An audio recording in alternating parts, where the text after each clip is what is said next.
আপনাদের কোরআনে এমন একটা আয়াত আছে যেই আয়াত আল্লাহ তাআলা আপনাদের নবীজির উপরে নাজিল করেছেন।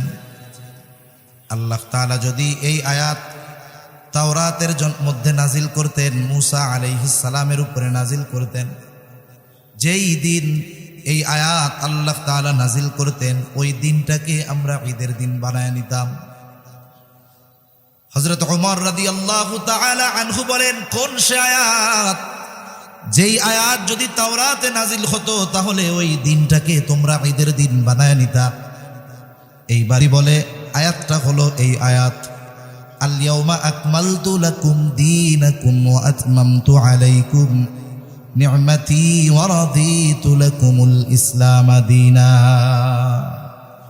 তৃতীয় আয়াতের একটা অংশ বলে এটা যদি তাওরাতে নাজিল হতো ওই দিনটাকে আমরা ঈদের দিন বানায় নিতাম আনন্দে খুশিতে।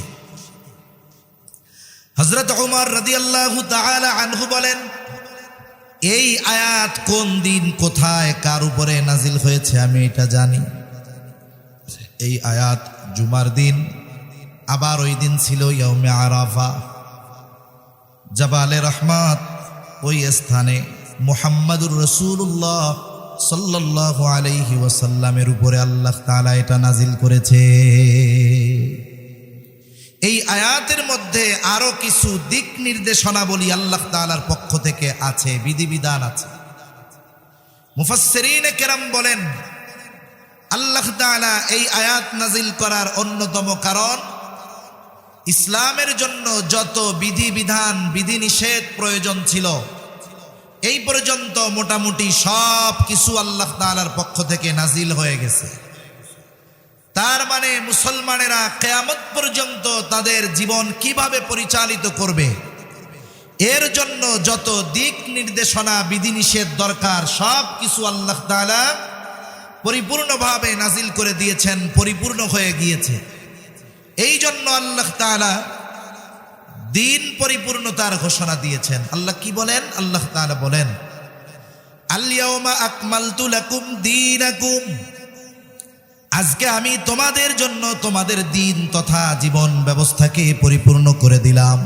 তার মানে আমরা আমাদের গোটা হায়াত কিভাবে পরিচালিত করব, এক কথায় প্রতিটা পদক্ষেপ কিভাবে ফেলব, প্রতিটা পদক্ষেপ কিভাবে আমরা ফেলব, সামনে কিভাবে প্রতিটা মুহূর্ত অগ্রসর হব, কিভাবে আমার ব্যক্তিগত জীবন পরিচালিত করব, কিভাবে আমার সমাজ জীবন পরিচালিত করব, কিভাবে আমার পারিবারিক জীবন পরিচালিত করব, কিভাবে আমার রাজনৈতিক জীবন পরিচালিত করব, কিভাবে আমার অর্থনৈতিক জীবন পরিচালিত করব, কিভাবে আমি মানুষের সাথে মিলব, কেমন হবে আমার লেনদেন, কেমন হবে মানুষের সাথে আমার আচার আচরণ, আল্লাহ রব্বুল আলামিন সব কিছু পরিপূর্ণভাবে আমাদেরকে জানিয়ে দিয়েছে।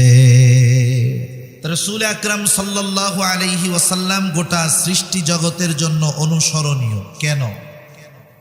কোন কোয়ালিটির কারণে, কোন যোগ্যতা স্পেশালভাবে আমার আপনার নবীর মাধ্যমে থাকার কারণে তিনি গোটা সৃষ্টি জগতের জন্য অনুকরণীয়।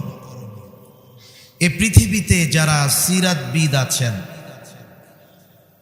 তাদের মত হলো এইরকম, ওই মানুষটি গোটা সৃষ্টি জগতের জন্য অনুসরণীয় হতে পারে যার মধ্যে কমপক্ষে 4টি বিষয় পাওয়া যাবে। কয়টি বিষয়? এই 4টি বিষয় যার মধ্যে পাওয়া যাবে, অথবা যিনি বিশ্বজগতের জন্য অনুসরণীয় হবেন এই 4 ধরনের কোয়ালিটি অবশ্যই তার মধ্যে থাকতে হবে, তবেই তিনি নির্দ্বিধায় বিনা প্রশ্নে গোটা সৃষ্টি জগতের জন্য অনুসরণীয় হতে পারবেন। সেই 4টি জিনিস আমরা জানবো ইনশাআল্লাহ। 1 নাম্বার, যেই জিনিসটা তার মধ্যে দরকার যিনি গোটা সৃষ্টি জগতের জন্য অনুসরণীয় হবেন। 1 নাম্বার, সেই মহান ব্যক্তি কোনো নির্দিষ্ট জাতি, গোষ্ঠী, ব্যক্তি, এলাকা, সম্প্রদায়ের প্রতি প্রেরিত হতে পারবেন না। তিনি প্রেরিত হবেন গোটা সৃষ্টি জগতের সকলের জন্য। আমার আপনার নবীর আগে 1,00,000 মতান্তরে 2,24,000 নবী রাসূল এই পৃথিবীতে আগমন করেছেন। কোরআনুল কারীমের মধ্যে সর্বসাকল্য 25 জন নবী রাসূলের কথা আল্লাহ তাআলা উল্লেখ করেছেন। এদের মধ্যে কয়েকজন নবী রাসূলের ব্যাপারে আল্লাহ তাআলার বর্ণনা, যে তারা কোন জায়গার বা কাদের জন্য নবী ছিলেন। যেমন আল্লাহ তাআলা বলেন, ওয়া ইলা আদিন আখাহুম হুদা قال يا قوم اعبدوا الله ما لكم من إله غيره। আল্লাহ রাব্বুল আলামিন জানিয়ে দেন, আল্লাহ তাআলা হুদ আলাইহিস সালামকে তার ভাইদের জন্য নবী হিসাবে প্রেরণ করেছেন। আল্লাহ রাব্বুল আলামিন আদ গোত্রের জন্য হুদ আলাইহিস সালামকে নবী হিসাবে প্রেরণ করেছেন। ওয়া ইলা সামুদ আখাহুম সালিহা, সামুদ গোত্রের জন্য আল্লাহ তাআলা তাদের ভাই সালেহ আলাইহিস সালামকে নবী হিসাবে প্রেরণ করেছেন। ওয়া ইলা মাদিয়ানা আখাহুম শুআইবা, আল্লাহ তাআলা মাদিয়ানবাসীর জন্য তাদের ভাই শুআইব আলাইহিস সালামকে নবী হিসাবে প্রেরণ করেছেন। জলিলুল কদর পয়গম্বর মুসা আলাইহিস সালাম, কোরআনুল কারীমের মধ্যে এককভাবে সবচাইতে তার নামটা বেশি এসেছে। কত বড় জলিলুল কদর পয়গম্বর, তিনি সরাসরি আল্লাহ তাআলার সাথে কথা বলতেন। আল্লাহ তাআলা বলেন, ওয়া কাল্লামাল্লাহু মূসা তাকলিমা, সরাসরি আল্লাহ তাআলার সাথে মূসা আলাইহিস সালাম কথা বলতেন। কত বড় জলিলুল কদর পয়গম্বর, অথচ দাবি তিনি শুধু তাদের নবী। হযরত ঈসা আলাইহিস সালাম, আল্লাহ তাআলা তার মাধ্যমে কত বড় কুদরতের বহির্প্রকাশ ঘটিয়েছেন। তিনিও বনির জন্য নবী। খ্রিস্টানদের দাবি তিনি হলেন শুধুমাত্র তাদের জন্য নবী। ইব্রাহিম আলাইহিস সালাতু ওয়াস সালাম, কত বড় জলিলুল কদর পয়গম্বর। আল্লাহ তাআলা বলেন, মিল্লাতা আবিকুম ইব্রাহিম হুয়া সাম্মাকুমুল মুসলিমিন। এ মিল্লাতের পিতা ইব্রাহিম আলাইহিস সালাম, তিনি আমাদের নাম রেখেছেন মুসলমান। তাহলে তিনি সব মুসলমানের পিতা, কিন্তু সব মুসলমানের জন্য নবী নয়। হযরত আদম আলাইহিস সালাতু ওয়াস সালাম মানবকুলের পিতা, সব মানুষের পিতা, কিন্তু তিনি সব মানুষের জন্য নবী নয়। তাহলে আমার আপনার নবীজির আগে যত নবী দুনিয়ায় এসেছে, যত রাসূল এসেছে, কেউ কোনো গোত্রের জন্য নেতা নবী, কেউ কোনো এলাকার জন্য নবী, কেউ কোনো বংশের জন্য নবী। কিন্তু আমার আপনার নবীর ব্যাপারে আল্লাহ তাআলা বলেন, হাবিব আপনি বলেন, কুল ইয়া আইয়ুহান নাসু ইন্নী রাসূলুল্লাহি ইলাইকুম জামিআ। আপনি জানিয়ে দেন, আমি তোমাদের সকলের কাছে আল্লাহর পক্ষ থেকে প্রেরিত রাসূল। আল্লাহর পক্ষ থেকে তোমাদের সকলের জন্যই আল্লাহ আমাকে পাঠিয়েছেন। আমার আপনার নবী শুধু মানুষের জন্য নবী নয়। আল্লাহ তাআলা আমার আপনার নবীজির নবুয়তির পরিব্যাপ্তি নির্দিষ্ট কোনো এলাকার মধ্যে সীমাবদ্ধ রাখেন নাই। আমার আপনার নবীজির নবুয়তির পরিব্যাপ্তি আল্লাহ তাআলা ততদূর পর্যন্ত বিস্তৃতি করে দিয়েছেন, যতদূর পর্যন্ত নিজের রবুবিয়তের বিস্তার তিনি দিয়েছেন। এজন্য পবিত্র কোরআনুল কারীমের সর্বাধিক পঠিত যেই সূরার নাম হলো সূরা ফাতিহা। এই সূরা সবচাইতে বেশি তিলাওয়াত করা হয়। প্রত্যেক নামাজের প্রতি রাকাতে এই সূরাটা লাগে। তবে ইমামের পেছনে যখন পড়া হয়, ইমামের কেরাত, মুসল্লির কেরাত একা যখন পড়া হয়, নিজে পড়ি, তার মানে প্রত্যেক রাকাতেই সূরা ফাতিহা পড়া লাগে। জামাতে পড়লে ইমাম পড়েন, একাকি যখন পড়ি নিজে পড়ি। এই সূরার শুরুতেই আল্লাহ তাআলা বলেন, আলহামদুলিল্লাহি রাব্বিল আলামিন। সকল প্রশংসা আল্লাহর জন্য। আল্লাহকে বলে যিনি জগৎ সমূহের রব, জগৎ সমূহের প্রতিপালক। আসলে এই পৃথিবী একটা জগৎ নয়। মহাকাশ নিয়ে যারা গবেষণা করে মাঝে মধ্যে দেখবেন তারা যখন নতুন কোনো জগতের বা গ্রহের সন্ধান পায়, এটা ফলাও করে আন্তর্জাতিক মিডিয়াগুলো প্রচার করে যে নাসা এত কিলোমিটার দূরে নতুন এক জগতের সন্ধান পেয়েছে। এরা নতুন এক জগতের সন্ধান পেয়ে গোটা বিশ্বে আলোড়ন সৃষ্টি করে ফেলে। অথচ আমার আপনার মালিক ১৫০০ বছর আগে এই দুনিয়ায় কোরআন নাজিল করে জানিয়ে দিয়েছেন যে এ জগৎ শুধু একটি নয়, আরো অগণিত জগৎ আল্লাহ তাআলা সৃষ্টি করে রেখেছেন। সুবহানাল্লাহ। এজন্য তাদের এই নতুন নতুন জগৎ আবিষ্কারে বাস্তবে অবাক হওয়ার কোনো কিছু নাই, কারণ তারা আবিষ্কার করার বহু আগে এই জগৎগুলোর অস্তিত্বের ঘোষণা আল্লাহ তাআলা আমাদেরকে দিয়ে দিয়েছেন। শুধু তাই না, এই প্রথম আসমানের নিচে এত জগৎ আছে যে নাসা সহ পৃথিবীর যত বিজ্ঞান গবেষণা, মহাকাশ গবেষণা কেন্দ্র আছে, এরা যদি শত শত বছরও রিচার্জ করে গবেষণা করে, প্রথম আসমানের নিচে কত জগৎ আছে, গ্রহ আছে, এর হিসাব তারা বাহির করতে পারবে না। সুবহান।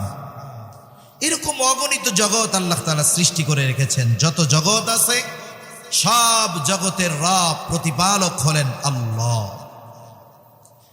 যেই আল্লাহ সকল জগৎ সমূহের রব, সকল জগৎ সমূহের পরিচালক, যেই আল্লাহ সকল জগৎ সমূহের প্রতিপালক, তিনি আমার আপনার নবীর ব্যাপারে বলেন, ওয়ামা আরসালনাকা ইল্লা রাহমাতাল লিল আলামিন। আল্লাহ রাব্বুল আলামিন আমার আপনার নবীকে বলেন, আমি আপনাকে জগৎ সমূহের জন্য রহমত হিসাবে প্রেরণ করেছি। তার মানে যত জগৎ আছে সব জগতের রব, প্রতিপালক হলেন আল্লাহ। যত জগৎ আছে সব জগতের জন্য রহমত হলেন মুহাম্মাদুর রাসূলুল্লাহ সাল্লাল্লাহু আলাইহি ওয়াসাল্লাম। এই সৃষ্টি জগতে একটা ইঞ্চি জায়গা নাই যেই জায়গার রব আল্লাহ তাআলা নন। একটা ইঞ্চি জায়গা সৃষ্টি জগতের কোথাও নেই। অনুরূপভাবে সৃষ্টি জগতের মধ্যে একটা ইঞ্চি জায়গা কোথাও নাই যেই জায়গার রহমত মুহাম্মাদুর রাসূলুল্লাহ সাল্লাল্লাহু আলাইহি ওয়াসাল্লাম নন। তার মানে আল্লাহ তাআলা আমার আপনার নবীজির নবুয়তির বিস্তৃতি কত দূর দিয়েছেন, নিজের রবুবিয়তের বিস্তৃতি যত দূর, আমার আপনার নবীজির নবুয়তির বিস্তৃতি আল্লাহ তাআলা তত দূর পর্যন্ত দিয়েছেন। যেই জায়গার রব আল্লাহ, ওই জায়গারও নবী মুহাম্মাদুর রাসূলুল্লাহ সাল্লাল্লাহু আলাইহি ওয়াসাল্লাম। এজন্য কবি কত সুন্দর কথা বলেন, রবুবিয়ত খুদা কি है जहां तक নবুয়তি মুস্তাফা কি है वहां तक। তাহলে আমার আপনার নবী নির্দিষ্ট কোনো জাতি গোষ্ঠীর জন্য নবী নয়, নির্দিষ্ট কোনো এলাকার জন্য নবী নয়। আমার আপনার নবী হলেন গোটা সৃষ্টি জগতের জন্য নবী। বলেন তো, এই বিশেষ গুণ আমার আপনার নবীর আগে আল্লাহ তাআলা কাউকে দিয়েছেন? দেন নাই। তাহলে গোটা সৃষ্টি জগতের জন্য অনুসরণীয়, অনুকরণীয় হওয়ার জন্য যেই বিশেষ গুণাবলীগুলো দরকার, তার মধ্যে এক নাম্বার, তিনি গোটা সৃষ্টি জগতের জন্য প্রেরিত হবেন। আর আমার আপনার নবী গোটা সৃষ্টি জগতের জন্য নবী, কুল কায়নাতের জন্য নবী। 2 নাম্বার, তার জীবনটা হবে বহুমুখী জীবন। তার মানে তার জীবনে মানব জীবনের প্রতিটা দিক খুঁজে পাওয়া যাবে, প্রত্যেকটা বিষয় তার জীবন থেকে নেওয়া যাবে। কিন্তু আমার আপনার নবীর আগে যত নবী এসেছে, এক নবীর জীবন থেকে প্রত্যেকটা দিক মানুষের জন্য গ্রহণ করা সম্ভব নয়। একটা মানুষ তার গোটা জীবনে অনেকগুলো দিক থাকতে পারে, যেমন একটা মানুষ বিচারক হতে পারে, একটা মানুষ রাষ্ট্র পরিচালক হতে পারে, একটা যুবক স্বামী হতে পারে, এক সময় বৃদ্ধ হবে, সে শ্বশুর হতে পারে, দাদা নানাও হতে পারে, এক সময় সে রাষ্ট্র পরিচালকও হতে পারে। এক কথায় মানুষের যত দিক আছে, পরিচয় আছে, সে যদি ওই পরিচয়টায় আদর্শবান হতে চায় তাহলে রাসূলুল্লাহ সাল্লাল্লাহু আলাইহি ওয়াসাল্লামের জীবন আদর্শের মধ্যে সেটা সে খুঁজে পাবে। যেমন মনে করেন একজন ব্যক্তি চিন্তা করলো আমি আদর্শ স্বামী হব। আদর্শ স্বামী হওয়ার জন্য সে চিন্তা করলো আমি অনুসরণ করব ঈসা আলাইহিস সালামকে। বাস্তবতা হলো কেউ যদি আদর্শ স্বামী হওয়ার জন্য ঈসা আলাইহিস সালামের জীবন আদর্শ থেকে আদর্শ স্বামীর গুণাবলী গ্রহণ করতে চায়, এটা সম্ভব নয়। কেন? কারণ উনি যতদিন এই দুনিয়াতে ছিলেন, আল্লাহ তাআলা ওনাকে আসমানে উঠিয়ে নিয়ে যাওয়ার আগ পর্যন্ত ঈসা আলাইহিস সালাম এই সময়টাতে বিবাহই করেন নাই। তাহলে যিনি বিবাহই করেন নাই, তার থেকে আদর্শ স্বামী হওয়ার গুণ কোথায় পাওয়া যাবে? যাবে না। এখন কেউ যদি চিন্তা করে আমি একজন শাসক হয়েছি, আমি আদর্শ শাসক হব, তাহলে এক কাজ করা যায়, এই আদর্শ শাসকের গুণাবলী আমি মূসা আলাইহিস সালামের থেকে গ্রহণ করব। বাস্তবতা হলো মূসা আলাইহিস সালাতু ওয়াস সালাম বিশাল এক জামাতের নেতা ছিলেন, নবী ছিলেন, কিন্তু উনি রাষ্ট্রকার্য পরিচালনা করেন নাই। এই জন্য কেউ যদি আদর্শ রাষ্ট্র পরিচালকের গুণ মূসা আলাইহিস সালাম থেকে গ্রহণ করতে চায়, এটা সম্ভব নয়, কারণ উনি রাষ্ট্র পরিচালক ছিলেন না। এখন যদি কেউ চিন্তা করে আমি আদর্শ বিচারক হব, আদর্শ বিচারক হওয়ার জন্য আমি কার আদর্শ গ্রহণ করব? উনি চিন্তা করলেন আমি আদম আলাইহিস সালাম থেকে আদর্শ বিচারকের গুণ অর্জন করব। তাহলে দেখা যাবে আদর্শ বিচারকের গুণ তিনি আদম আলাইহিস সালাতু ওয়াস সালাম থেকে পাবেন না। কিন্তু তিনি যদি আদর্শ বিচারক, আদর্শ রাষ্ট্রপ্রধান, আদর্শ শাসক, আদর্শ স্বামী, আদর্শ সেনাপতি, এক কথায় মানব জগতের যতগুলো দিক আছে প্রত্যেকটা দিকে সে যদি আদর্শ আচরণ, আদর্শ অর্জন করতে চায়, নবীজির জীবনীর মধ্যে যদি সে তালাশ করে, মানব জীবনের প্রত্যেকটা দিকের উত্তম আদর্শ নবীজির জীবন থেকে গ্রহণ করা যাবে। তাহলে আমার আপনার নবীজির জীবন একমুখী নয়। আবার এমন হতে পারে যে চিন্তা করতে পারি যে সুখের সময় তো কি করতে হবে বুঝলাম, কিন্তু দুঃখের সময় কি করব? যখন কষ্ট, ক্লেশ, বিপদ আপদ, বালা মুসিবত আসবে তখন কি করণীয়? আমি আপনি যদি নবীজির জীবনীর দিকে তাকাই, তাহলে কষ্ট ক্লেশ যখন ছিল, মুসিবত যখন ছিল, চতুর্দিকে শত্রুতাকে বেষ্টিত করে রেখেছিল, ওই অবস্থায় তিনি কেমনভাবে জীবন পরিচালনা করেছেন এটা নবীর থেকে পাওয়া যাবে। নবীজি আনন্দের সময় কেমনভাবে জীবন অতিবাহিত করেছেন নবীজির থেকে পাওয়া যাবে। এক কথায় আমার আপনার নবীজির জীবন একমুখী নয়, আমার আপনার নবীজির জীবন বহুমুখী। আমার আপনার নবী শুধু মসজিদে নববীর মধ্যে ইমামতি করেন নাই, আমার আপনার নবীজি মসজিদে নববীর ভিতরে বসে রাষ্ট্র পরিচালনাও করেছেন। ঠিক কিনা বল? সেজন্য একটা মানুষ যদি জীবনের প্রতিটা দিক নবীজির জীবন থেকে গ্রহণ করতে চায়, নবীজির সিরাত অধ্যয়ন করলে এটা পাওয়া সম্ভব। তাহলে 2 নম্বর বিষয়টা হলো, যিনি গোটা সৃষ্টি জগতের জন্য অনুসরণীয়, অনুকরণীয় হবেন, তার জীবনটা একমুখী হবে না, তার জীবনটা বহুমুখী হবে। মানুষ যদি কোনো বিষয় তার জীবন থেকে গ্রহণ করতে চায়, তাহলে নবীজির জীবনী, সিরাত অধ্যয়ন করলে ওই জিনিসটা সে নবীজির জীবন থেকে পেয়ে যাবে। এই রকম বহুমুখী জীবন আল্লাহ তাআলা একমাত্র আমার আপনার নবী মুহাম্মদুর রাসূলুল্লাহ সাল্লাল্লাহু আলাইহি ওয়াসাল্লামকেই দান করেছে। অতীতের কোন নবীদের ব্যাপারে ব্যাপকভাবে প্রত্যেকটা জিনিসের ক্ষেত্রে পরিপূর্ণ বিষয় অর্জন করা অসম্ভব। তিন নাম্বার, তার মধ্যে যেই গুণগুলো থাকবে, তিন নাম্বার বিষয় হলো তার দ্বারা এমন কিছু পূর্ণতা লাভ করবে যা তার আগে পূর্ণতা লাভ করে নাই। এমন কিছু বিষয় আছে, গুরুত্বপূর্ণ বিষয়, যে বিষয়গুলো আমার আপনার নবীর আগে আল্লাহ তাআলা পূর্ণতা প্রদান করান নাই। কি বিষয়? যেগুলো আমার আপনার নবীর মাধ্যমে আল্লাহ তাআলা পূর্ণতা প্রদান করেছেন। এক নাম্বার, আল্লাহ তাআলা আমার আপনার নবীজির মাধ্যমে আমাদের জীবন ব্যবস্থায় পূর্ণতা আল্লাহ তাআলা প্রদান করেছে। আল্লাহ রাব্বুল আলামিন পবিত্র কোরআনুল কারীমের সূরা মায়েদার 3 নম্বর আয়াতের মধ্যে জানিয়ে দেন, আল-ইয়াওমা আকমালতু লাকুম দীনাকুম ওয়া আতমামতু আলাইকুম নি'মাতি ওয়া রাদিতু লাকুমুল ইসলাম দীনা। এই আয়াতের তাফসীরের মধ্যে এসেছে, একজন খলিফাতুল মুসলিমিন হযরত ওমর রাদিয়াল্লাহু তাআলা আনহুর কাছে এসেছেন। এসে বলে, খলিফাতুল মুসলিমিন, আপনাদের কোরআনে এমন একটা আয়াত আছে যেই আয়াত আল্লাহ তাআলা আপনাদের নবীজির উপরে নাজিল করেছেন।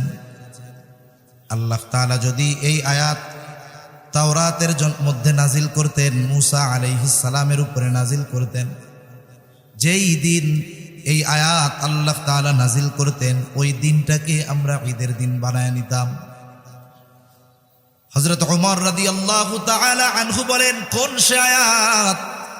যেই আয়াত যদি তাওরাতে নাজিল হতো তাহলে ওই দিনটাকে তোমরা ঈদের দিন বানায় নিতা। এইবারই বলে, আয়াতটা হলো এই আয়াত, আল-ইয়াওমা আকমালতু লাকুম দীনাকুম ওয়া আতমামতু আলাইকুম নি'মাতি ওয়া রাদিতু লাকুমুল ইসলাম দীনা। তৃতীয় আয়াতের একটা অংশ বলে, এটা যদি তাওরাতে নাজিল হতো ওই দিনটাকে আমরা ঈদের দিন বানায় নিতাম আনন্দে খুশিতে। হযরত ওমর রাদিয়াল্লাহু তাআলা আনহু বলেন, এই আয়াত কোন দিন, কোথায়, কার উপরে নাজিল হয়েছে আমি এটা জানি। এই আয়াত জুমার দিন, আবার ওই দিন ছিল ইয়াউমে আরাফা, জাবালে রহমত। ওই স্থানে মুহাম্মাদুর রাসূলুল্লাহ সাল্লাল্লাহু আলাইহি ওয়াসাল্লামের উপরে আল্লাহ তাআলা এটা নাজিল করেছে। এই আয়াতের মধ্যে আরো কিছু দিক নির্দেশনাবলী আল্লাহ তাআলার পক্ষ থেকে আছে, বিধিবিধান আছে। মুফাসসিরিনে কেরাম বলেন, আল্লাহ তাআলা এই আয়াত নাজিল করার অন্যতম কারণ, ইসলামের জন্য যত বিধিবিধান বিধিনিষেধ প্রয়োজন ছিল এই পর্যন্ত মোটামুটি সব কিছু আল্লাহ তাআলার পক্ষ থেকে নাজিল হয়ে গেছে। তার মানে মুসলমানেরা কিয়ামত পর্যন্ত তাদের জীবন কিভাবে পরিচালিত করবে এর জন্য যত দিক নির্দেশনা বিধিনিষেধ দরকার সব কিছু আল্লাহ তাআলা পরিপূর্ণভাবে নাজিল করে দিয়েছেন, পরিপূর্ণ হয়ে গিয়েছে। এই জন্য আল্লাহ তাআলা দিন পরিপূর্ণতার ঘোষণা দিয়েছেন। আল্লাহ কি বলেন? আল্লাহ তাআলা বলেন, আল-ইয়াওমা আকমালতু লাকুম দীনাকুম, আজকে আমি তোমাদের জন্য তোমাদের দিন তথা জীবন ব্যবস্থাকে পরিপূর্ণ করে দিলাম। তার মানে আমরা আমাদের গোটা হায়াত কিভাবে পরিচালিত করব, এক কথায় প্রতিটা পদক্ষেপ কিভাবে ফেলব, প্রতিটা পদক্ষেপ কিভাবে আমরা ফেলব, সামনে কিভাবে প্রতিটা মুহূর্ত অগ্রসর হব, কিভাবে আমার ব্যক্তিগত জীবন পরিচালিত করব, কিভাবে আমার সমাজ জীবন পরিচালিত করব, কিভাবে আমার পারিবারিক জীবন পরিচালিত করব, কিভাবে আমার রাজনৈতিক জীবন পরিচালিত করব, কিভাবে আমার অর্থনৈতিক জীবন পরিচালিত করব, কিভাবে আমি মানুষের সাথে মিলব, কেমন হবে আমার লেনদেন, কেমন হবে মানুষের সাথে আমার আচার আচরণ, আল্লাহ রব্বুল আলামিন সব কিছু পরিপূর্ণভাবে আমাদেরকে জানিয়ে দিয়েছে। মানব জীবনের এমন একটা দিক নাই যেই দিক কোরআন এবং হাদিসের মধ্যে বর্ণিত নাই, এমন একটা বিষয় নাই যেই বিষয়ের সমাধান কোরআন সুন্নাহর মধ্যে নাই। ইসলাম আমাদেরকে পরিপূর্ণ এক জীবন ব্যবস্থা দিয়েছে। কেউ যদি কথা বলতে চায় ইসলাম এই পৃথিবীর অমুক অমুক জায়গায় সমাধান দিতে পারে নাই, কেউ যদি এই কথা বলে আর বিশ্বাস করে, নিঃসন্দেহে সে বেঈমান, কোনো সন্দেহ নাই। মূলত এ কথা বলে বলেই এই পৃথিবী থেকে ইসলামী অনুশাসন, ইসলামী আইন বাস্তবায়নের ভয় মানুষের অন্তরের মধ্যে ঢুকিয়ে দেওয়া হয়। বলা হয় ইসলামী শাসন ব্যবস্থা যদি প্রতিষ্ঠিত হয়ে যায়, মানুষ স্বাধীনতা পাবে না। ইসলামী জীবন ব্যবস্থা যদি প্রতিষ্ঠিত হয়ে যায়, ইসলামী আইন যদি বাস্তবায়ন হয়ে যায়, তাহলে মানুষ স্বাধীনভাবে চলাচল করতে পারবে না। আসলে বাস্তবতা হলো, ইসলামী শাসন ব্যবস্থা যদি প্রতিষ্ঠিত হয়, ইসলাম বিদ্বেষী, বাটপার, দুর্নীতিবাজ আর জালেমরাই মূলত এই পৃথিবীতে টিকতে পারবে না। কখনো চোর চায় না যে চুরির অপরাধ শাস্তিটা কোরআন সুন্নাহর আলোকে দেওয়া হোক, কারণ চোর জানে শরঈ আইন যদি বাস্তবায়ন হয়ে যায়, এখন তো লক্ষ লক্ষ ডলার চুরি করে পার পাওয়া যায়, তখন আর পার পাওয়া যাবে না, হাত কাটা যাবে। ঠিক কিনা বলেন?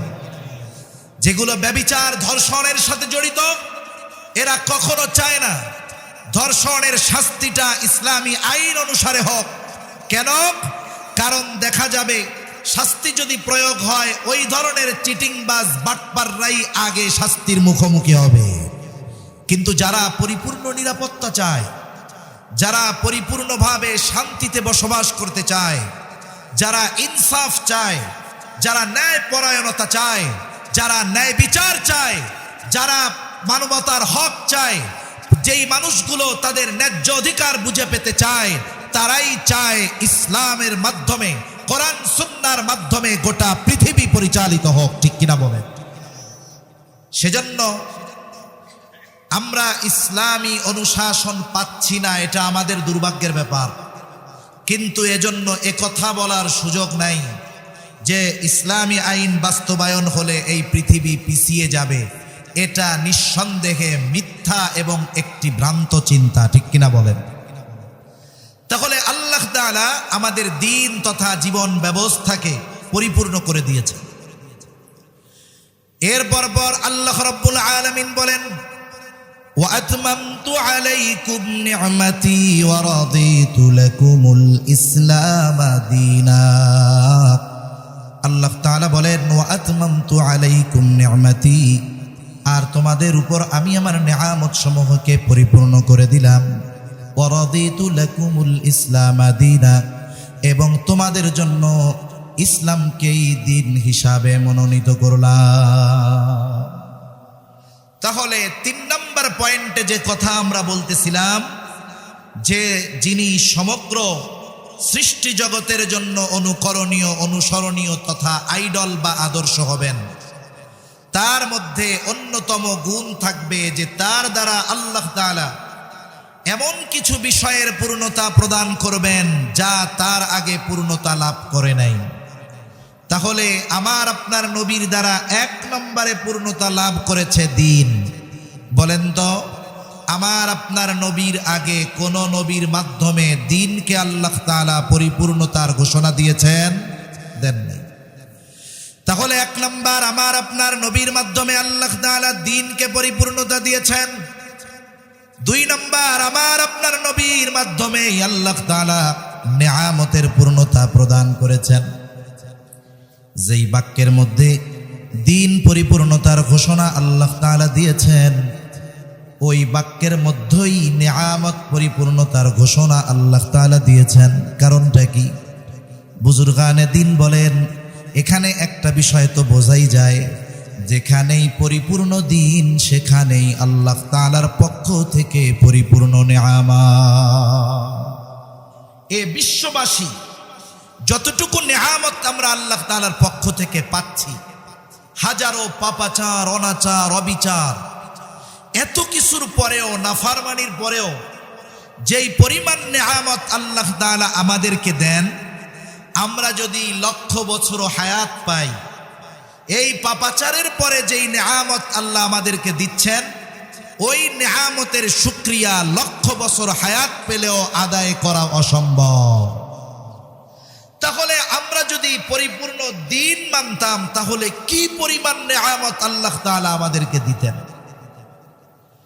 আল্লাহ রাব্বুল আলামিন পরিপূর্ণ দিন যদি আমরা মানতে পারতাম, আল্লাহ তাআলা তো আমাদের জন্য আসমান এবং জমিনের বরকতের দরজাগুলো খুলে দিতেন। যেমন এক জনপদের ব্যাপারে আল্লাহ তাআলা বলেন, ওয়ালাউ আন্না আহলাল কুরা আমানু ওয়াত্তাকাউ লাফাতাহনা আলাইহিম বারাকাতিম মিনাস সামাই ওয়াল আরদ। আল্লাহ রাব্বুল আলামিন বলেন, লাউ আন্না আহলাল কুরা আমানু, ওই জনপদের অধিবাসীরা যদি ঈমান আনতো আর আল্লাহ তাআলাকে ভয় করত, আল্লাহ কি করতেন? আল্লাহ বলেন, লাফাতাহনা আলাইহিম বারাকাতিম মিনাস সামাই ওয়াল আরদ, আমি তাহলে তাদের জন্য অবশ্যই আসমান এবং জমিনের বরকতের দরজা সমূহ খুলে দিতাম। তাহলে বোঝা যাচ্ছে যে পরিপূর্ণ দ্বীনি অনুশাসন যদি মেনে চলা যায়, রাষ্ট্রীয়ভাবে যদি দ্বীন পরিপূর্ণ প্রতিষ্ঠিত হয়, তাহলে গোটা রাষ্ট্রের মানুষ সুফল ভোগ করবে। রাষ্ট্রীয়ভাবে যতক্ষণ না সম্ভব হচ্ছে ততক্ষণ প্রত্যেকটা ব্যক্তিকে নিজ উদ্যোগে পরিপূর্ণ দ্বীন মেনে চলতে হবে। আমি আপনি যদি নিজে পরিপূর্ণ দ্বীন মেনে চলি, আশা করা যায় আল্লাহ তাআলা আমাদেরকে প্রতিদান দিবেন না, এমনটা হতে পারে না। আমার আপনার নবীর মাধ্যমে আল্লাহ তাআলা যেই বিষয়গুলোর পূর্ণতা প্রদান করেছেন, 1 নম্বরে শরীয়ত, 2 নম্বরে নিয়ামত, 3 নম্বর আমার আপনার নবীজির মাধ্যমে আল্লাহ তাআলা উত্তম আখলাকের পরিপূর্ণতার ঘোষণা দিয়েছেন। আল্লাহ তাআলা আমার আপনার নবীজির ব্যাপারে বলেন, ওয়া ইন্নাকা লাআলা খুলুকিন আযীম, আপনি মহান চরিত্রে অধিষ্ঠিত। সাথে সাথে আমার আপনার নবীর আগে যত নবী দুনিয়ায় এসেছে সব নবী উত্তম চরিত্রওয়ালা, কোনো সন্দেহ নাই। কিন্তু আমার আপনার নবী শুধু উত্তম চরিত্রওয়ালা নবী নয়, নবীজি নিজেই বলেন, ইন্নামা বুইসতু লিউতাম্মিমা মাকারিমাল আখলাক। নবীজি সাল্লাল্লাহু আলাইহি ওয়াসাল্লাম বলেন, আমাকে উত্তম চরিত্রে পরিপূর্ণতা প্রদানার্থে প্রেরণ করা হয়েছে। তার মানে আমার আপনার নবী শুধু উত্তম চরিত্রওয়ালা নবী নয়, আমার আপনার নবী হলেন উত্তম চরিত্রে পরিপূর্ণতা দান করনেওয়ালা নবী। মানব জীবনের যতগুলো দিক আছে চরিত্রের সাথে সম্পৃক্ত, আমাদের সমাজে অনেক ভালো মানুষ আছে, কিন্তু সেই ভালো মানুষটা সব দিক দিয়ে ভালো না।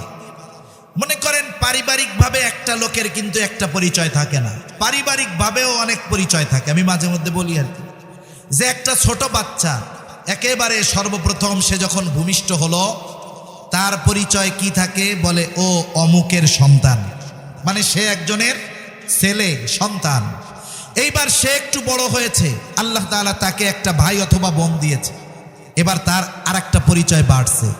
এবার সে শুধু একজনের সন্তান নয়, সে একজনের ভাইও। এরপরে সে আর একটু বড় হলো, প্রাপ্তবয়স্ক যখন হয়েছে, এবার তাকে বিবাহ দেওয়া হয়েছে। যখন বিবাহ দেওয়া হলো, তার আর একটা পরিচয় বেড়ে যায়, সে এখন একজনের স্বামী হয়। ঠিক কিনা বলেন? এইবার আল্লাহ তাআলা তাকে যখন একটা বাচ্চা দেয়, তার পরিচয় আর একটা বাড়ে, সে এখন বাবাও হয়। আবার তার সন্তান বিবাহ দেয়, তার পরিচয় বাড়ে, সে তখন শ্বশুরও হয়ে যায়। আবার যদি ছেলের ঘরে একটা ছেলে আল্লাহ দেয়, তার পরিচয় বাড়ে, সে শ্বশুর হয়। মেয়ের ঘরে ছেলে হলে সে নানা হয়ে যায়, ছেলের ঘরে ছেলে হলে দাদা হয়ে যায়। এইরকম পারিবারিকভাবে একটা মানুষের অনেক পরিচয় থাকে। অনেকে আছে ছেলে হিসাবে ভালো, কিন্তু ভাই হিসাবে ভালো হতে পারে নাই, ভাই হিসাবে ভালো, বাবা হিসাবে ভালো হতে পারে নাই, বাবা হিসাবে ভালো, স্বামী হিসাবে ভালো হতে পারে নাই, স্বামী হিসাবে ভালো, শ্বশুর হিসাবে ভালো হতে পারে নাই। তার কম বেশ থাকে, এক পরিচয় একটু বেশি ভালো, আর একটা একটু কম ভালো। কিন্তু আমার নবীর শুধু পারিবারিক পরিচয় নয়, যতগুলো পরিচয় আছে প্রত্যেকটা জায়গায় আমার আপনার নবীজির চরিত্র হলো 100-100। সুবহানাল্লাহ। কোন জায়গায় এমনটা নয় বাবা হিসাবে 99% ভালো, শ্বশুর হিসাবে 100% ভালো, সাথী হিসাবে 95% ভালো এমন নয়, বরং আমার আপনার নবীজির যতগুলো পরিচয় আছে প্রত্যেকটা জায়গায় পরিপূর্ণ উত্তম আখলাকের অধিকারী আমার আপনার নবী। সুবহানাল্লাহ, এমন এক নবী আমাদেরকে আল্লাহ দান করেছে। তাহলে নবীজির মাধ্যমে আল্লাহ তাআলা উত্তম চরিত্রে পরিপূর্ণতা প্রদান করেছেন। 4 নম্বর, আমার আপনার নবীজির মাধ্যমে আল্লাহ তাআলা নবুয়তকে পরিপূর্ণতা প্রদান করেছেন। আল্লাহ তাআলা বলেন, মা কানা মুহাম্মাদুন আবা আহাদিম মির রিজালিকুম ওয়ালাকিন রাসূলুল্লাহি ওয়া খাতামান নাবিয়্যিন। আল্লাহ রাব্বুল আলামিন বলেন, মুহাম্মদ সাল্লাল্লাহু আলাইহি ওয়াসাল্লাম তোমাদের কোন পুরুষের পিতা নন। এই আয়াতের শানে নুজুল সেটা ভিন্ন, ওই দিকে আলোচনা যাওয়ার মতো সময় সুযোগ কোনোটাই নাই। কিন্তু এই আয়াতের দ্বারা আমার আপনার নবী যে শেষ নবী, খাতমে নবুয়তের সুদৃঢ় এক দলিল হলো এই আয়াত। আল্লাহ তাআলা বলেন, ওয়ালাকির রাসূলুল্লাহ ওয়া খাতামান নাবিয়্যিন, তিনি হলেন আল্লাহর রাসূল এবং তিনি হলেন শেষ নবী। আমার আপনার নবী শেষ নবী, আমার আপনার নবীর পরে আর কোনো নবী নাই। নবীজি সাল্লাল্লাহু আলাইহি ওয়াসাল্লাম বলেন, আনা খাতামুন নবিয়্যিন লা নবিয়্য বা'দি, আমি শেষ নবী, আমার পরে কোনো নবী নাই। এখন বলেন তো, কেউ যদি আমার আপনার নবীর পরে এই দাবি করে যে নবীর পরেও নবী আছে, এক গ্রুপ দাবি করে গোলাম মোহাম্মদ কাদিয়ানীও নবী, বলেন তো যদি কোনো ব্যক্তি যদি আমার আপনার নবীর পরে নিজেকে নবী দাবি করে অথবা ওই নবী দাবিদারকে কেউ নবী বলে বিশ্বাস করে, বলেন তো এদের ঈমান থাকবে নাকি চলে যাবে? কোনো সন্দেহ নাই এরা বেঈমান, কোনো সন্দেহ নেই। এজন্য যারা আমার আপনার নবীজিকে শেষ নবী মানে না, এরা কোনো সন্দেহ নাই। একটা মানুষের হওয়ার জন্য গোটা কোরআন অস্বীকার করার দরকার নাই। কোরআনুল কারীমের গোটা কোরআন অস্বীকার করার দরকার নাই। কোরআনের একটা পারা অস্বীকার করাও লাগবে না, কোরআনের একটা সূরা অস্বীকার করা লাগবে না, কোরআনের একটা রুকু অস্বীকার করা লাগবে না, কোরআনের একটা আয়াত অস্বীকার করাও লাগবে না, কোরআনের একটা শব্দ অস্বীকার করাও লাগবে না। কোরআনের একটা অক্ষর যদি কেউ অবিশ্বাস করে, বেঈমান হওয়ার জন্য এটাই যথেষ্ট। কোরআনুল কারীমের অনেকগুলো সূরা আছে, যেই সূরাগুলার শুরুতে একটা অক্ষর।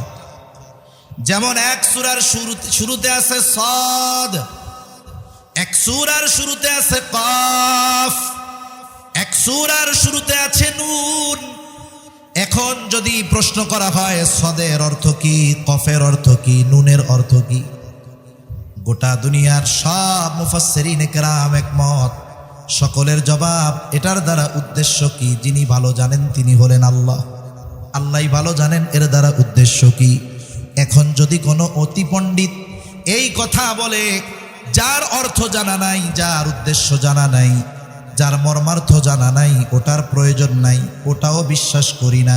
বলেন তো এই কথা বলে যদি কোনো অতি পণ্ডিত নুন কব সৎ অস্বীকার করে, তার ঈমান থাকবে নাকি চলে যাবে?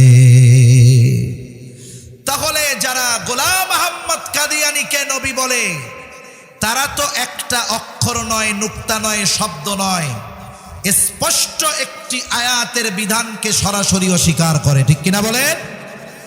এখন কথা হলো, কাদিয়ানীরা কাফের, কোনো সন্দেহ নেই। গোটা পৃথিবীর সব মুসলমানদের এই দাবি যে পৃথিবীর প্রত্যেকটা রাষ্ট্রে কাদিয়ানীদেরকে রাষ্ট্রীয়ভাবে অমুসলিম ঘোষণা করা হোক, এ দাবি আমাদের সকলের, ঠিক কিনা বলেন? এ দাবির ব্যাপারে কোনো মত দল নাই। যেই ইমানদার সেই চায় কাদিয়ানীদেরকে কাফের ঘোষণা করতে হবে। প্রথম কথা হলো, রাষ্ট্রীয়ভাবে ঘোষণা করা হোক আর না হোক, তারা তবে কেন ঘোষণা করা দরকার? ঘোষণা করার দরকার এই কারণে, তারা তাদের বিশ্বাসগত কারণে, খাতমে নবুয়তকে অস্বীকার করার কারণে তো তারা কাফের। কিন্তু তারা এই অবিশ্বাসকে গোপন করে মুসলিম পরিচয় ধারণ করে মুসলমানদের সমাজে মুসলমানদের সাথে বসবাস করে মুসলমানদের ভিতরে ষড়যন্ত্রের বীজ তারা বপন করতে চায়। সরল মানা মুসলমানদেরকে ঈমানহীন করার ষড়যন্ত্রে তারা লিপ্ত হয়। আমাদের কথা হলো, এই দেশের নাগরিক হিসাবে তারা রাষ্ট্রীয় সুযোগ সুবিধা ভোগ করবে, কোনো অসুবিধা নেই। রাষ্ট্রীয় নিরাপত্তা ভোগ করবে, অসুবিধা নেই। যত ধরনের ভাতা আছে তারা ভোগ করবে, কোনো অসুবিধা নাই। তবে আমাদের দাবি হলো রাসূলুল্লাহ সাল্লাল্লাহু আলাইহি ওয়াসাল্লামের খতমে নবুয়তকে অস্বীকার করে মুসলমান পরিচয়ে এই 92% মুসলমানের দেশে মুসলিম পরিচয়ে বসবাস করার অধিকার তাদের নাই। তারা বসবাস করবে অন্য ধর্ম পরিচয় নিয়ে, ইসলাম ধর্মের পরিচয় নিয়ে নয়। কারণ কি? কারণ যেই শত্রু আমার আপনার সাথে মিশে থাকবে, আমার আপনার পরিচয়কে বহন করবে, আমার আপনার লেবাসকে বহন করবে, ওই শত্রু প্রকাশ্য শত্রুর চাইতে বেশি ক্ষতিকর এবং ভয়ঙ্কর, ঠিক কিনা বলেন? রোগ যত বড় হোক, যদি রোগের আলামত প্রকাশ পায়, ওই রোগের ট্রিটমেন্ট গ্রহণ করা সহজ। কিন্তু যেই রোগের আলামত টের পাওয়া যায় না, যেই রোগ তার আলামতকে গোপন করে রাখে, লুকিয়ে রাখে, ওই ধরনের রোগ যখন প্রকাশ পায় তখন চূড়ান্ত পর্যায়ের ভয়ঙ্কর রূপ নিয়েই প্রকাশ পায়। যেমন সহজে ধরা পড়ে না, অধিকাংশ সময় যখন আলামত প্রকাশ করে ধরা পড়ে তখন ওই থেকে ফিরে আসাটা অধিকাংশ সময় কঠিন হয়ে দাঁড়ায়। এজন্য অবশ্যই জাতির স্বার্থে, ইসলামের স্বার্থে, মানবতার স্বার্থে কাদিয়ানীদেরকে রাষ্ট্রীয়ভাবে কাফের ঘোষণা করা, এটা প্রত্যেকটা ঈমানদার মুসলমানের প্রাণের অন্যতম দাবি, ঠিক কিনা বলেন? তাহলে যে কথার থেকে গেলাম, রাসূল আকরাম সাল্লাল্লাহু আলাইহি ওয়াসাল্লামের মাধ্যমে আল্লাহ তাআলা কিছু বিষয়ের পূর্ণতা দান করেছেন যা অতীতে কারো দ্বারা দান করেন নাই। যেই 4টা বিষয়ের কথা বললাম, 1 নম্বর শরীয়ত, 2 নম্বর নবুয়ত, 2 নম্বর নেয়ামত, 3 নম্বর নবুয়ত, 4 নম্বর আখলাক। এবার একটু পেছনের দিকে আমরা যাই। আলোচনা করতেছিলাম যিনি গোটা সৃষ্টি জগতের জন্য অনুসরণীয় হবেন, তার মধ্যে এমন কিছু গুণাবলী থাকবে যা অন্য কারো মধ্যে নাই। 1 নম্বরটা ছিল তিনি গোটা সৃষ্টি জগতের সকলের জন্য প্রেরিত হবেন, কোনো দল মত নির্বিশেষে, জাতি গোষ্ঠী নির্বিশেষে নয়, সমগ্র সৃষ্টির জন্য তিনি প্রেরিত হবেন। সেই গুণ আমার আপনার নবীর মধ্যে আল্লাহ তাআলা পরিপূর্ণ দিয়ে দিয়েছেন। 2 নম্বর, তার জীবন একমুখী হবে না, বরং বহুমুখী হবে। জীবনের যেই দিকটাই তার জীবন থেকে গ্রহণ করার ইচ্ছা করা হোক না কেন, সিরাতের কিতাব খুললে তার ওই দিকটাই তার জীবন থেকে নেওয়া যাবে। 3 নম্বর, তার দ্বারা আল্লাহ রাব্বুল আলামিন এমন কিছু বিষয়ের পূর্ণতা প্রদান করবেন যা তার অন্য কারো দ্বারা তার আগে পরিপূর্ণতা লাভ করে নাই। আমার আপনার নবীর মাধ্যমে কোন কোন বিষয় আল্লাহ তাআলা পূর্ণতা প্রদান করেছেন আমরা জেনেছি। বিশেষ করে 4টি বিষয়ের কথা জানলাম। 1 নম্বর শরীয়ত, 2 নম্বর নেয়ামত, 3 নম্বর নবুয়ত, 4 নম্বর আখলাক। এখন 4র্থ গুণ, যেটা গোটা সৃষ্টি জগতের আদর্শ হওয়ার জন্য জরুরি। সেটা কি? বলে তিনি আল্লাহ তাআলার পক্ষ থেকে যে বিধানাবলী নিয়ে আসবেন, তার কাছে আল্লাহ তাআলা যেই ওহী প্রেরণ করবে সেটা এবং তার জীবন আদর্শ নির্ভুলভাবে তার অনুসারীদের কাছে পৌঁছাতে হবে। তার মানে আমার আপনার নবীর উপরে আল্লাহ তাআলা নাজিল করেছেন কোরআনুল কারীম, এটা নির্ভুলভাবে তার অনুসারীদের কাছে পৌঁছাতে হবে। সাথে সাথে যেহেতু তাকে আমরা অনুসরণ করব, তার সিরাত, তার জীবন আদর্শ নির্ভুলভাবে আমাদের কাছে পৌঁছাতে হবে। বলেন তো, নবীজির সুন্নাহ এবং আল্লাহ তাআলা যেই ওহী প্রেরণ করেছেন কোরআনুল কারীম, 1500 বছর আগে নবীজি দুনিয়া থেকে গিয়েছেন ঠিক, কিন্তু নবীজির সুন্নাহ, হাদিস, কোরআনুল কারীম নির্ভুলভাবে তার উম্মতের কাছে সংরক্ষিত আছে না নাই? আছে। অতীতের কোন নবীর উম্মত ওই নবীর উপরে প্রেরিত কিতাব 100 বছরও নির্ভুল রাখতে পারে নাই। উনি দুনিয়া থেকে যাওয়ার কিছুদিনের মধ্যেই ওরা ওটা নিজেদের মন মতো বানায় ফেলছে। তাওরাত গোটা পৃথিবী তন্ন তন্ন করে যদি খোঁজা হয়, আল্লাহ তাআলা যেই তাওরাত মূসা আলাইহিস সালামের কাছে পাঠিয়েছিলেন, বলেন তো সেই তাওরাতের অস্তিত্ব খুঁজে পাওয়া যাবে? যাবে না। কেন যাবে না? এর তো একটু কারণ আছে।